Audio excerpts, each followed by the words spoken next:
ॐ अनसूयासुताय नमः।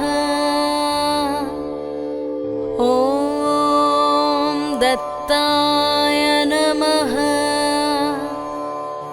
ॐ अत्रिपुत्राय नमः। ॐ महामुनये नमः। ॐ योगीन्द्राय नमः। ॐ पुण्यपुरुषाय नमः। ॐ देवेशाय नमः। ॐ जगदीश्वराय नमः। ॐ परस्मै ब्रह्मणे नमः। ॐ सदानन्दाय नमः। ॐ जगद्गुरवे नमः। ॐ नित्यतृप्ताय नमः। ॐ निर्विकाराय नमः। ॐ निर्विकल्पाय नमः। ॐ निरञ्जनाय नमः। ॐ गुणात्मकाय नमः। ॐ गुणातीताय नमः। ॐ ब्रह्मविष्णुशिवात्मकाय नमः। ॐ नानारूपधराय नमः। ॐ नित्याय नमः। ॐ शान्ताय नमः। ॐ दान्ताय नमः। ॐ कृपानिधये नमः।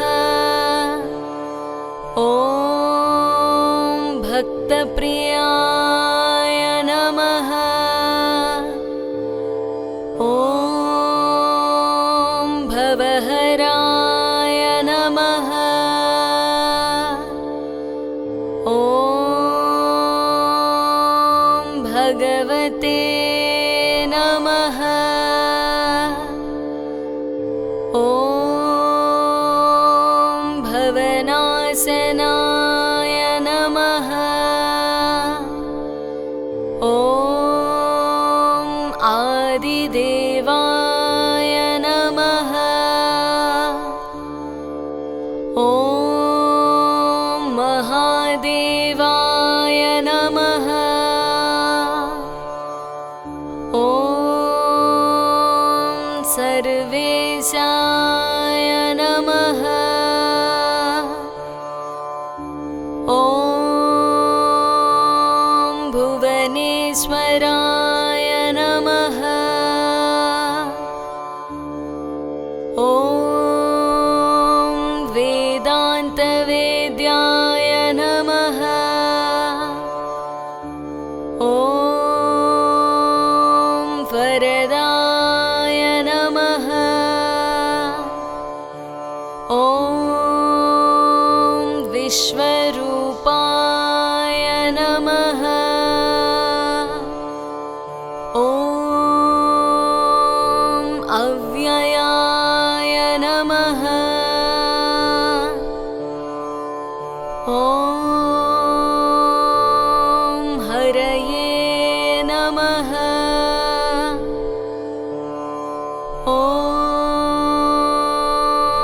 सच्चिदानन्दाय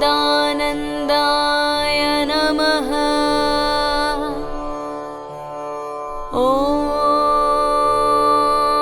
सर्वेशाय नमः। ॐ योगीशाय नमः। ॐ भक्तवत्सलाय नमः। ॐ दिगम्बराय नमः। ॐ दिव्यमूर्तये नमः। ॐ दिव्यभूतिविभूषणाय नमः। ॐ अनादिसिद्धाय नमः। ॐ सुलभाय नमः। ॐ भक्तवाञ्छितदायकाय नमः। ॐ एकाय नमः। ॐ अनेकाय नमः। ॐ अद्वितीयाय नमः। ॐ निगमागमपण्डिताय नमः। ॐ भुक्तिमुक्तिप्रदात्रे नमः। ॐ कार्तवीर्यवरप्रदाय नमः। ॐ सस्वताङ्गाय नमः। ॐ विशुद्धात्मने नमः। ॐ विश्वात्मने नमः। ॐ विश्वतोमुखाय नमः। ॐ सर्वेश्वराय नमः। ॐ सदातुष्टाय नमः। ॐ सर्वमङ्गलदायकाय नमः। ॐ निष्कलङ्काय नमः। ॐ निराभासाय नमः। ॐ निर्विकल्पाय नमः। ॐ निराश्रयाय नमः। ॐ पुरुषोत्तमाय नमः। ॐ लोकनाथाय नमः। ॐ पुराणपुरुषाय नमः। ॐ अनघाय नमः। ॐ अपारमहिम्ने नमः। ॐ अनन्ताय नमः। ॐ आद्यन्तरहिताकृतये नमः।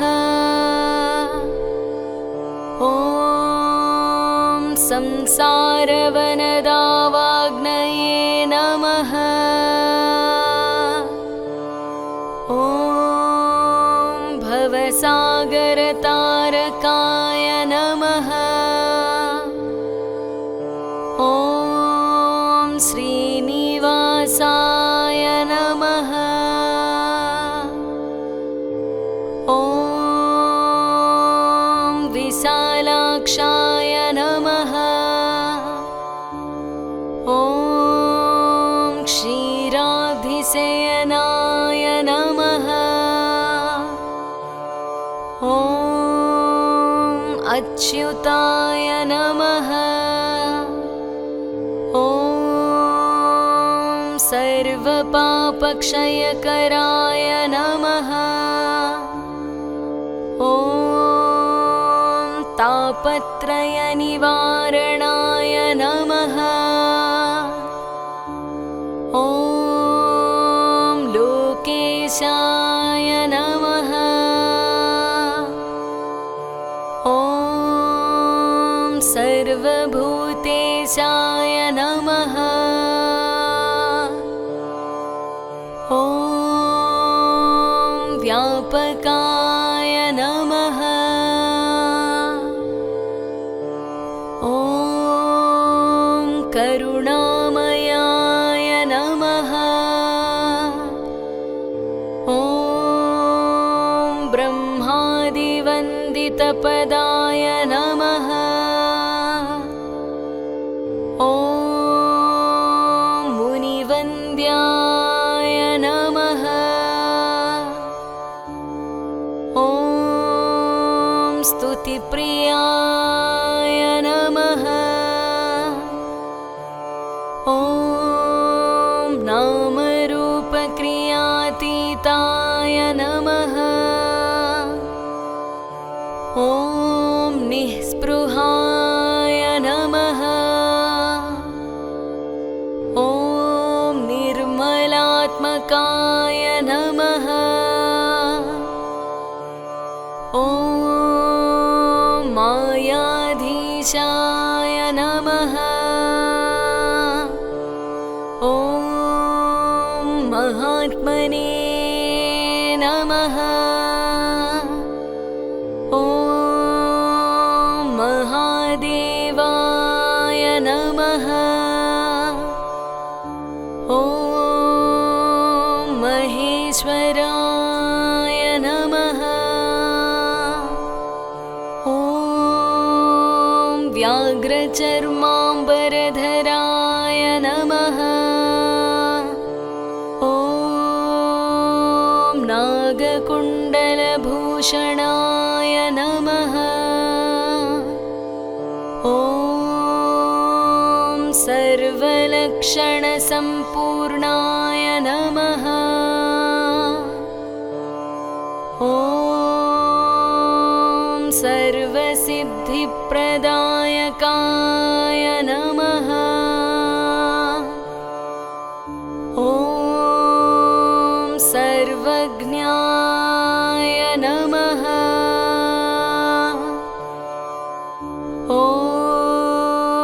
करुणासिन्धवे नमः। ॐ सर्पहाराय नमः। ॐ सदाशिवाय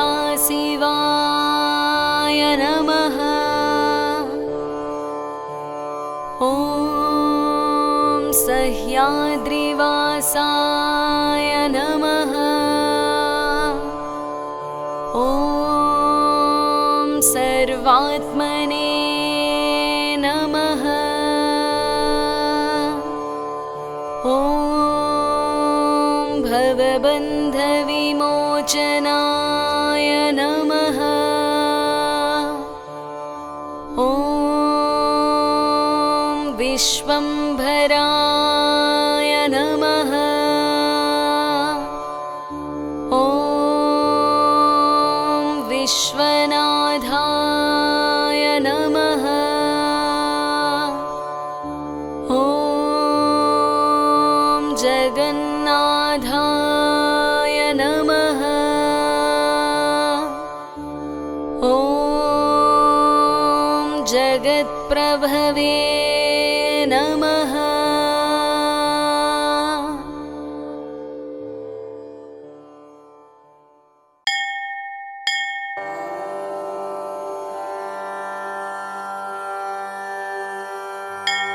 श्रीदत्तात्रेय सहस्रनामस्तोत्रम्।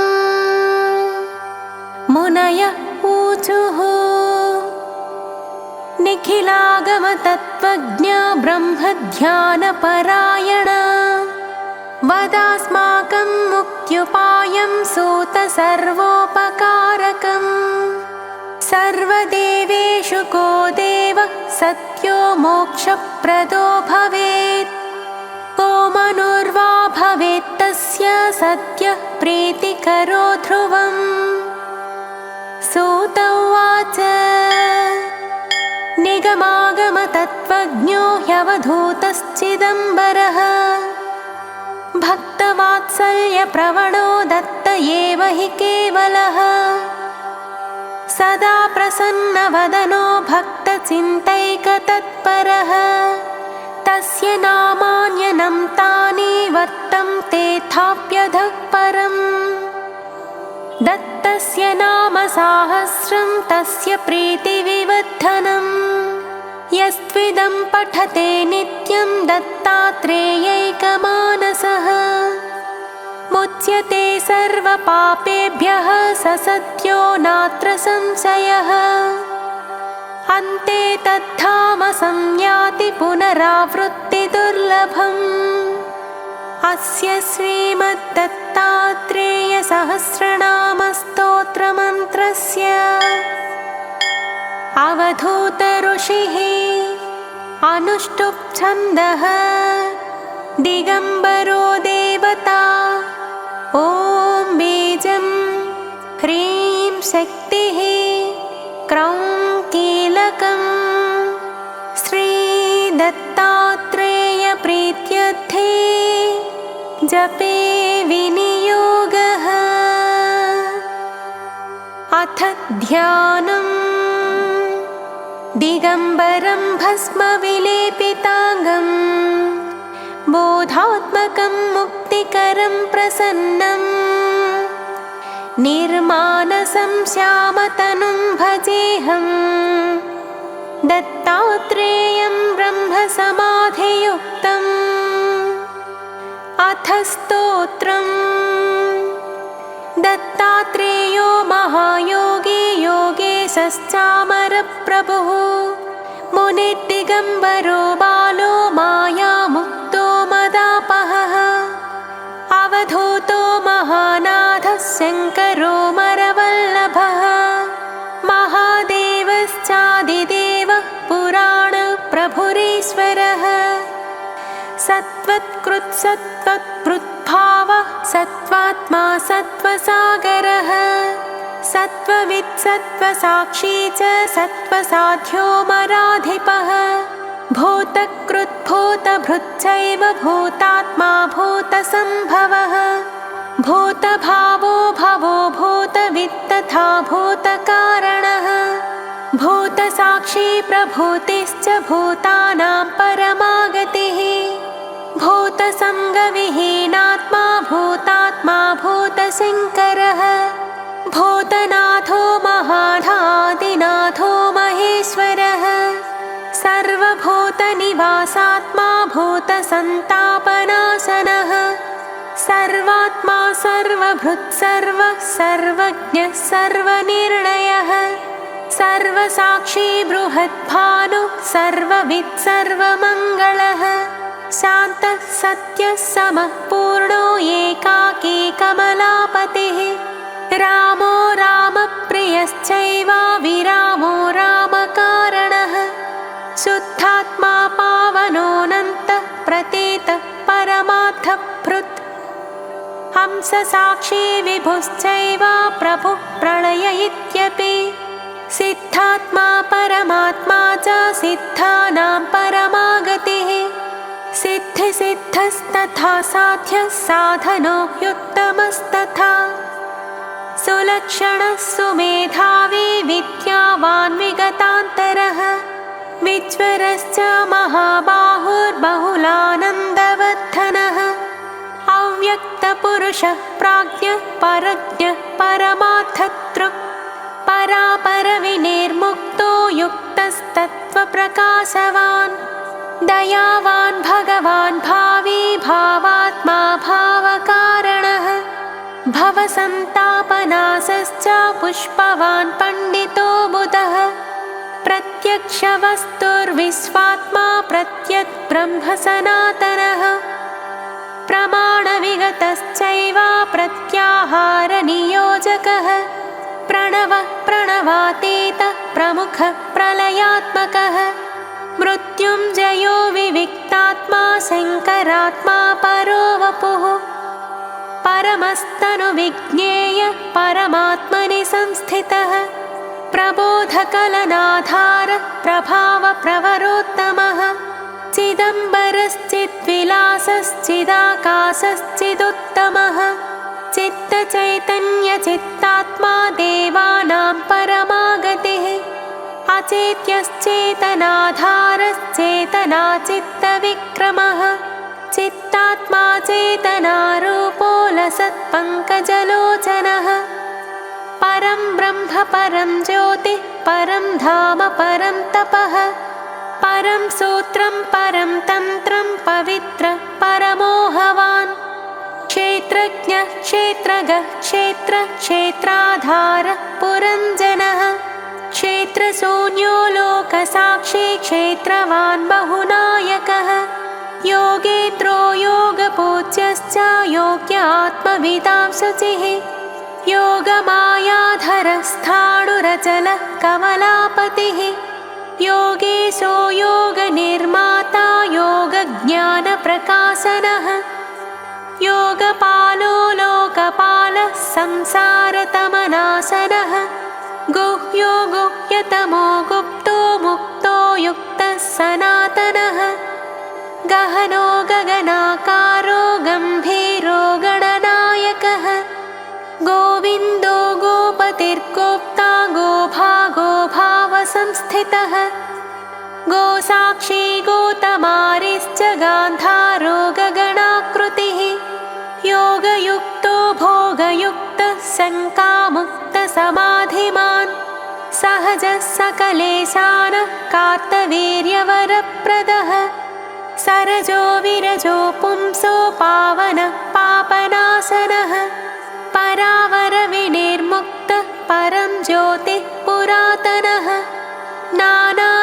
नानाज्योतिरनेकात्मा स्वयं ज्योतिः सदाशिवः दिव्यज्योतिर्मयश्चैव सत्यविज्ञानभास्करः नित्यशुद्धः परः पूर्णः प्रकाशः प्रकटोद्भवः प्रमादविगतश्चैव परेशः परविक्रमः योगी योगो योगपश्च योगाभ्यासप्रकाशनः योक्ता मोक्ता विधाता च त्राता पाता निरायुधः नित्यमुक्तो नित्ययुक्तः सत्यः सत्यपराक्रमः सत्त्वशुद्धिकरः सत्त्वसथा सत्त्वभृतां गतिः श्रीधरः श्रीवपुः श्रीमान् श्रीनिवासो मराचितः श्रीनिधिः श्रीपतिः श्रेष्ठः श्रेयस्कश्चरमाश्रयः त्यागी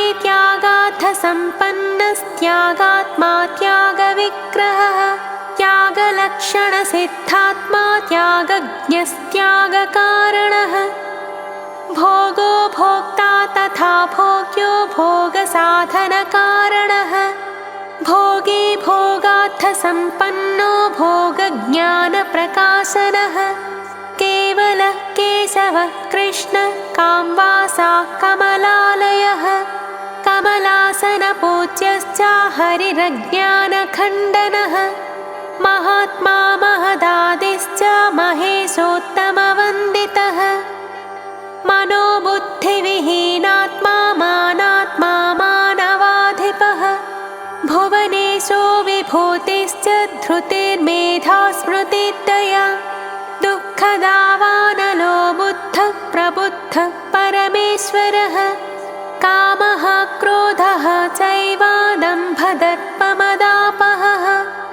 अज्ञानतिमिरारेश्च भवारेर्भुवनेश्वरः रूपकृद्रूपभृद्रूपी रूपात्मा रूपकारणः रूपज्ञो रूपसाक्षी च नामरूपो गुणान्तकः अप्रमेयः प्रमेयश्च प्रमाणं प्रणवाश्रयः प्रमाणरहितो चिन्त्यश्चेतना विगतो जरः अक्षरोऽक्षरमुक्तश्च विश्वरोज्वरनाशनः विशिष्टो वित्तशास्त्रे च दृष्टो दृष्टवच्च गुणेशो गुणकायश्च गुणात्मा गुणभावनः अनन्तगुणसम्पन्नो गुणगर्भो गुणाधिपः गणेशो गुणनाथश्च गुणात्मा गणभावनः गणबन्धुर्विवेकात्मा गुणयुक्तः पराक्रमी अतर्क्यः क्रतुरिज्ञश्च कृतज्ञः सफलाश्रयः यज्ञश्च यज्ञफलदो यज्ञ इत्यो मरोत्तमः हिरण्यगर्भः श्रीगर्भः खगर्भः गुणपेश्वरः मायागर्भो लोकगर्भः स्वयं भूर्भुवनान्तकः निष्पापो निबिडो नन्दे बोधे बोधसमाश्रयः बोधात्मा बोधनात्मा च भेदवैतण्डखण्डनः स्वाभाव्यो भावनिर्मुक्तो व्यक्तो व्यक्तसमाश्रयः नित्यतृप्तो निराभासो निर्वाणः शरणः सुहृत् गुह्येशो गुणगम्भीरो गुणदोषनिवारणः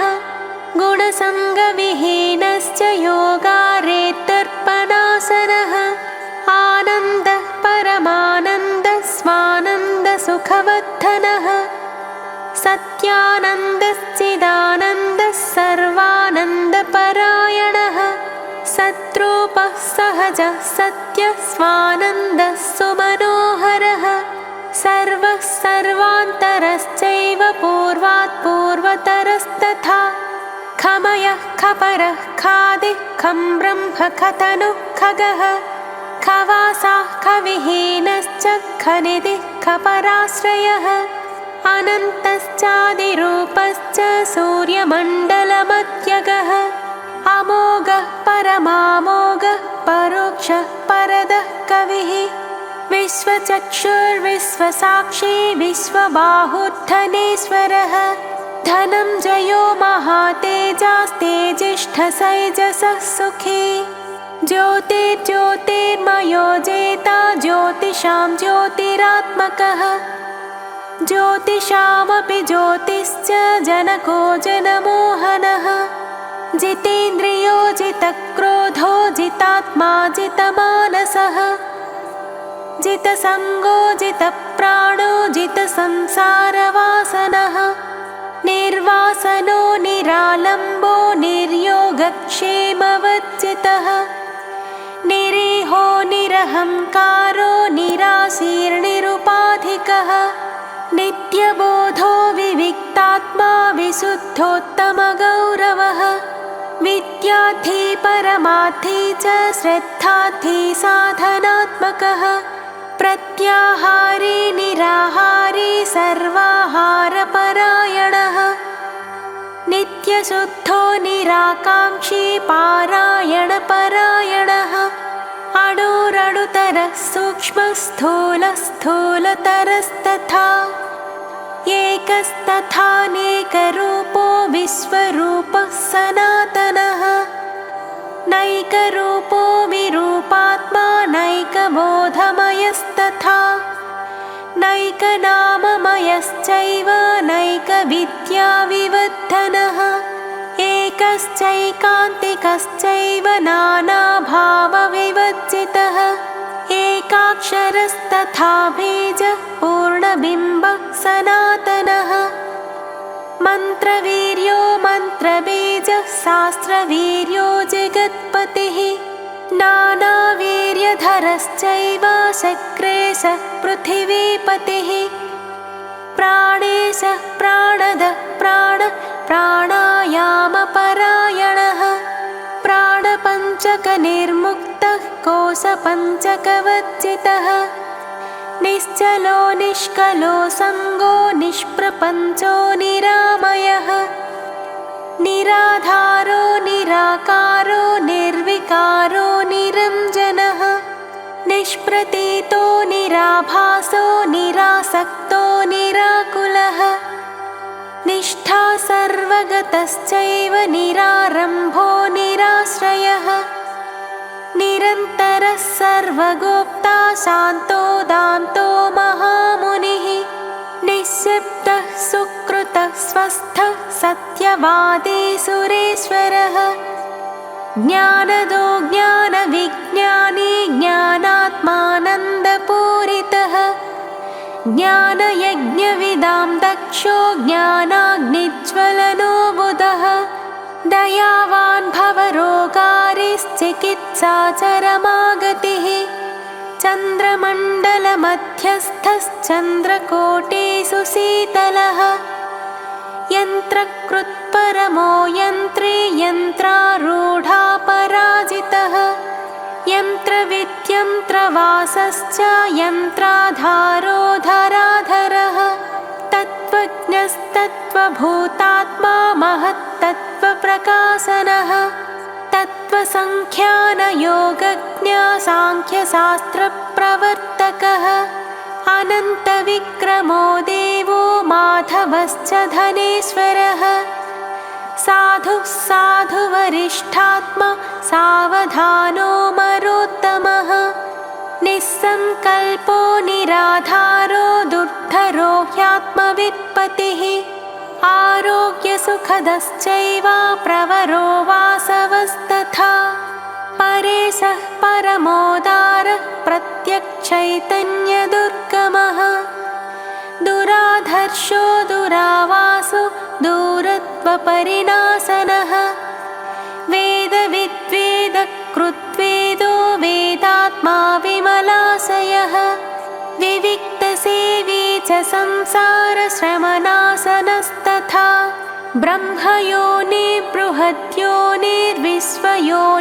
ब्रह्मयोनिर्बृहद्योनिर्विश्वयोनिर्विदेहवान् विशालाक्षो विश्वनाथो हाटकाङ्गदभूषणः अबाध्यो जगदाराध्यो जगदाज्यवपालनः जनवान् धनवान् धर्मे धर्मगो धर्मवर्धनः अमृतः शाश्वतः साध्यः सिद्धिदः सुमनोहरः खलु ब्रह्म खलु स्थानो मुनीनां परमागतिः उपद्रष्टा तथा श्रेष्ठः शुचिभूतो ह्यनामयः वेदसिद्धान्तवेद्यश्च मानसाह्लादवर्धनः देहादन्यो गुणादन्यो लोकादन्यो विवेकवित् दुष्टस्वप्नहरश्चैव गुरुर्गुरुवरोत्तमः कर्मे कर्म विनिर्मुक्तः संन्यासी साधकेश्वरः सर्वभावविहीनश्च तृष्णासङ्गनिवारकः त्यागी त्यागवपुस्त्यागस्त्यागदानविवर्जितः त्यागकारणत्यागात्मा सद्गुरु सुखदायकः दक्षो दक्षादिवन्द्यश्च ज्ञानवादप्रवर्तकः शब्दब्रह्ममयात्मा च शब्दब्रह्मप्रकाशवान् ग्रसिष्णुः प्रभविष्णुश्च सहिष्णुर्विगतान्तरः विद्वत्तमो महावन्द्यो विशालोत्तमवाङ्मुनिः ब्रह्मविद् ब्रह्मभावश्च ब्रह्मर्षिब्राह्मणप्रियः ब्रह्म ब्रह्मप्रकाशात्मा ब्रह्मविद्याप्रकाशनः अत्रिवंशप्रभूतात्मा तापसोत्तमवन्दितः आत्मवासी विधेयात्मा ह्यत्रिवंशविवर्धनः प्रवर्तनो निवृत्तात्मा प्रलयोदकसन्निभः नारायणो महागर्भो भार्गवप्रियकृत्तमः सङ्कल्पदुःखदलनः संसारतमनासनः त्रिविक्रमस्त्रिधाकारस्त्रिमूर्तिस्त्रिगुणात्मकः भेदत्रयहरश्चैव तापत्रयनिवारकः दोषत्रयविभेदी च संशयार्णवखण्डनः असंशयस्त्वसम्मूढो यवादिराजवन्दितः राजयोगी महायोगी स्वभावगलितस्तथा पुण्यश्लोकः पवित्राङ्घ्रिध्यानयोगपरायणः ध्यानस्थो ध्यानगम्यश्च विधेयात्मा पुरातनः अविज्ञेयो ह्यन्तरात्मा मुख्यबिम्बसनातनः जीवसञ्जीवनो जीवश्चिद्विलासश्चिदाश्रयः महेन्द्रो मरमान्यश्च योगेन्द्रो योगवित्तमः योगधर्मस्तथा योगस्तत्त्वस्तत्त्वविनिश्चयः नैकबाहुरनन्तात्मा नैकनामपराक्रमः नैकाक्षी नैकपादश्च नाथनाथोत्तमोत्तमः सहस्रशीर्षा पुरुषः सहस्राक्षः सहस्रपात् सहस्ररूपदृक् सहस्रारमयोद्धवः त्रिपादपुरुषश्चैव त्रिपादोध्वस्तथैव च त्र्यम्बकश्च महावीर्यो योगवीर्यविशारदः विजयी विनयी जेता वीतरागी विराजितः रुद्रो रौद्रो महाभीमः प्राज्ञमुख्यः सदा शुचिः अन्तर्ज्योतिरनन्तात्मा प्रत्यगात्मा निरन्तरः अरूपश्चात्मरूपश्च सर्वभावविनिर्वृतः अन्तःशून्यो बहिःशून्यः शून्यात्मा शून्यभावनः अन्तःपूर्णो बहिः पूर्णः पूर्णात्मा पूर्णभावनः अन्तस्त्यागी बहिस्त्यागी त्यागात्मा सर्वयोगवान् अन्तर्योगी बहिर्योगी सर्वयोगपरायणः अन्तर्भोगी बहिर्भोगी सर्वभोगविदुत्तमः अन्तर्निष्ठो बहिर्निष्ठः सर्वनिष्ठामयस्तथा बाह्यान्तरविमुक्तश्च बाह्यान्तरविवर्जितः शान्तः शुद्धो विशुद्धश्च निर्वाणः प्रकृतिः परः अकालः कालनेमी च कालकालो जनेश्वरः कालात्मा कालकर्ता च कालज्ञः कालनाशनः कैवल्यपददाता च कैवल्यसुखदायकः कैवल्यकलनाधारो निर्भरो हर्षवर्धनः हृदयस्थो हृषीकेशो गोविन्दो गर्भवर्जितः सकलागमपूज्यश्च निगमो निगमाश्रयः पराशक्तिः पराकीर्तिः परावृत्तिर्निधिस्मृतिः परविद्या पराक्षान्तिर्विभक्तिर्युक्तसद्गतिः स्वप्रकाशः प्रकाशात्मा परसंवेदनात्मकः स्वसेव्यः स्वविदां स्वात्मा स्वसंवेद्यो नघग्नमि स्वानुसन्धानशीलात्मा स्वानुसन्धानगोचरः स्वानुसन्धानशून्यात्मा स्वानुसन्धानकाश्रयः स्वबोधदर्पणो भङ्गः कन्दर्पकुलनाशनः ब्रह्मचारी ब्रह्मवेत्ता ब्राह्मणो ब्रह्मवित्तमः तत्त्वबोधः सुधावश्यः पावनः पापपावकः ब्रह्मसूत्रविधेयात्मा ब्रह्मसूत्रार्थनिर्णयः आत्यन्तिको महाकल्पः सङ्कल्पावर्तनाशनः आधिव्याधिहरश्चैव संशयार्णवशोषकः तत्त्वात्मज्ञानसन्देशो महानुभवभावितः आत्मानुभवसम्पन्नः स्वानुभावसुखाश्रयः अचिन्त्यश्च बृहद्भानुः प्रमदोत्कर्षनाशनः अनिकेतप्रशान्तात्मा शून्यावासो जगद्वपुः चित्गतिश्चिन्मयश्चक्रे मायाचक्रप्रवर्तकः सर्ववर्णविदारम्भे सर्वारम्भपरायणः पुराणः प्रवरोदाता सुन्दरः कनकाङ्गदे अनसूयात्मजो दत्तः सर्वज्ञः सर्वकामदः कामजित्कामपालश्च कामी कामप्रदागमः कामवान् कामशोषश्च सर्वकामनिवर्तकः सर्वकर्मफलोत्पत्तिः सर्वकामफलप्रदः सर्वकर्मफलैः पूज्यः सर्वकर्मफलाश्रयः विश्वकर्मा कृतात्मा च कृतज्ञः सर्वसाक्षिकः सर्वारम्भपरित्यागी जडोन्मत्तपिशाचवान् भिक्षुर्भैक्षाकरश्चैव भैक्षाहारी निराश्रमी अकूलश्चानुकूलश्च विकलो यकलस्तथा जटिलो वनचारी च दण्डी मुण्डी च गण्डवान् देहधर्मविहीनात्मा ह्येकाकी सङ्गवर्जितः आश्रम्यनाश्रमारम्भो नाचारी कर्मवर्जितः असंदेही च संदेही न किञ्चिन्न च किञ्चनः हृदेही देहशून्यश्च नाभावे भावनिर्गतः न ब्रह्मा च परब्रह्मा स्वयमेव निराकुलः अनघश्च गुरुश्चैव नाथनाथोत्तमो गुरुः विभुज प्राकृतश्चैव जनकश्च पितामहः अनात्मा न च नानात्मा नीतिर्नीतिमतां वरः सहजः सदृशः सिद्धश्चैकश्चिन्मात्र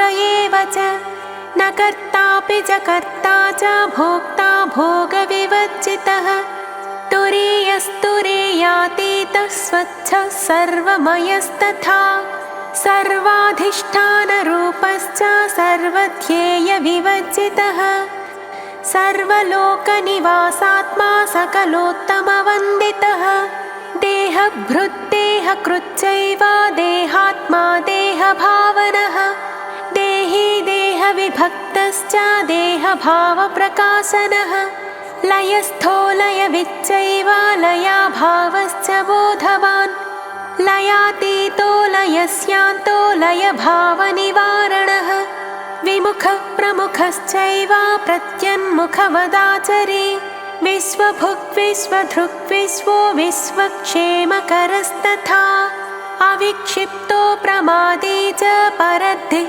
परमार्थदृक् स्वानुभावविहीनश्च स्वानुभावप्रकाशनः निरिन्द्रियश्च निर्बुद्धिर्निराभासो निराकृतः निरहङ्काररूपात्मा निर्वपुः सकलाश्रयः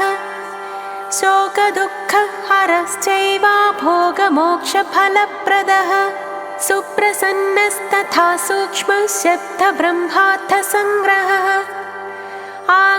आगमापायशून्यश्च स्थानदश्च सताङ्गतिः अकृतः सुकृतश्चैव कृतकर्मा विनिर्वृतः भेदत्रयहरश्चैव देहत्रयविनिर्गतः सर्वकाममयश्चैव सर्वकामनिवर्तकः सिद्धेश्वरो जरः पञ्चबाणदर्पहुतासनः चतुरक्षरबीजात्मा स्वभोश्चित्कीर्तिभूषणः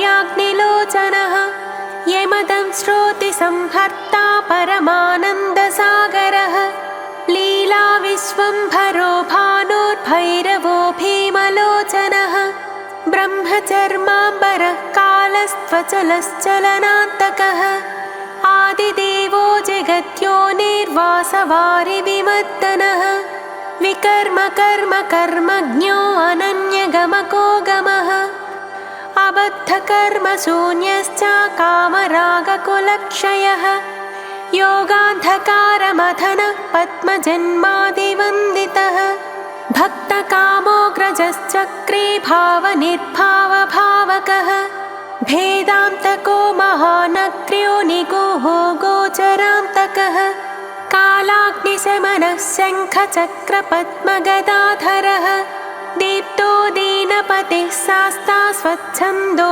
मुक्तिदायकः व्योमधर्माम्बरो भेत्ता भस्मधारी धराधरः धर्मगुप्तोन्मयात्मा च व्यतिरेकार्थनिर्णयः एकानेकगुणाभासा भासनिर्भासवच्चितः भावाभावस्वभावात्मा भावाभावविभाववित् योगी हृदयविश्रामोऽनन्तविद्याविवर्धनः विज्ञान्तकस्त्रिकालज्ञस्तत्त्वात्मा ज्ञानसागरः इतीदं दत्तसाहस्रं सायं प्रातः पठेत्तु यः स इहामुत्र लभते निर्वाणं परमं सुखम् गुरुवारे दत्तभक्तो भक्तिभावसमन्वितः पठेत् सदैव यो ह्येतत् स लभेत् चिन्तितं ध्रुवम्